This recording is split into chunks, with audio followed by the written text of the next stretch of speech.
कल ही भारत और European union के बीच एक बहुत बड़ा एग्रीमेंट हुआ है। दुनिया में लोग इसकी चर्चा मदर ऑफ ऑल डील्स के रूप में कर रहे हैं।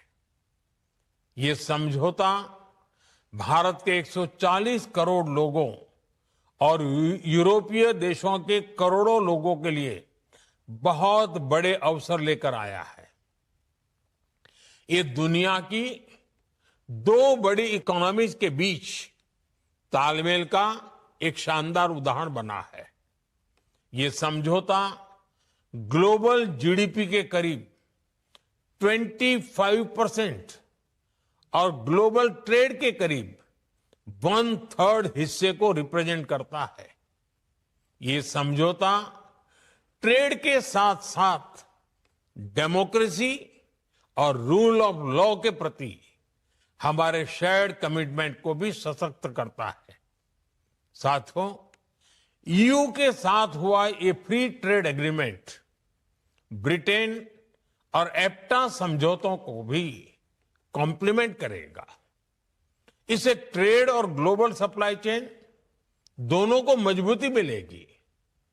मैं भारत के नौजवानों को, सभी देशवासियों को इसके लिए बहुत बहुत बधाई देता हूं। मैं textile, James and jewellery, leather and shoes ऐसे हर सेक्टर से जुड़े साथियों को भी बधाई देता हूं। ये समझौता आपके लिए बहुत सहायक सिद्ध होगा। साथियों, इस ट्रेड डील से भारत में मैन्युफैक्चरिंग को तो बल मिलेगा ही, साथ ही सर्विसेज से जुड़े सेक्टर का भी और अधिक विस्तार होगा। ये फ्री ट्रेड एग्रीमेंट दुनिया के हर बिजनेस, हर इन्वेस्टर के लिए भारत पर कॉन्फिडेंस को और मजबूत करेगा। साथियों, भारत आज हर सेक्टर में ग्लोबल पार्टनरशिप पर बहुत अधिक काम कर रहा है। मैं अगर एनर्जी सेक्टर की ही चर्चा करूं तो यहां एनर्जी वैल्यू चेन से जुड़े हुए अलग अलग क्षेत्रों में निवेश की बहुत संभावनाएं हैं। आप एक्सप्लोरेशन का ही क्षेत्र ले लीजिए। भारत ने अपने एक्सप्लोरेशन सेक्टर को काफी ओपन कर दिया है। आपको हमारे डीप सी एक्सप्लोरेशन से जुड़े समुद्र मंथन मिशन की भी जानकारी है।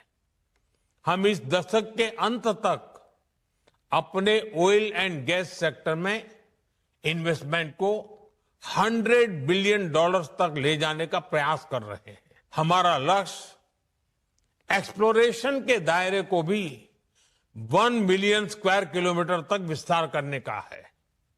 इसी सोच के साथ हमारे यहां 170 से अधिक ब्लॉक्स को अवार्ड किया जा चुका है।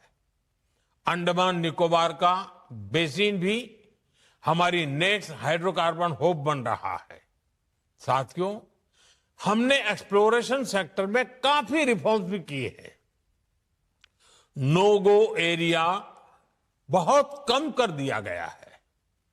इंडिया एनर्जी वीक के पिछले एडिशंस में आपको भी जो भी सुझाव थे, आपने जो कुछ भी कहा, उनके अनुसार हमने अपने एक्ट्स और रूल्स में भी बदलाव किए हैं। यदि आप एक्सप्लोरेशन सेक्टर में इन्वेस्ट करते हैं तो आपकी कंपनी की प्रॉफिटेबिलिटी बढ़ना तय है। साथियों, भारत की एक और विशेषता है जो है एनर्जी सेक्टर में इन्वेस्टमेंट को बहुत फायदेमंद बनाता है। हमारे यहां बहुत बड़ी रिफाइनिंग कैपेसिटी मौजूद है।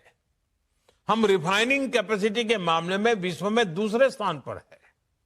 जल्द ही हम दुनिया में पहले नंबर पर होंगे। आज भारत की रिफाइनिंग कैपेसिटी करीब 260 MMTPA की है। इसे 300 MMTPA के ऊपर ले जाने के लिए निरंतर प्रयास हो रहा है। ये इन्वेस्टर्स के लिए बहुत बड़ा एडवांटेज है। If you like the video, do like, comment, share and subscribe.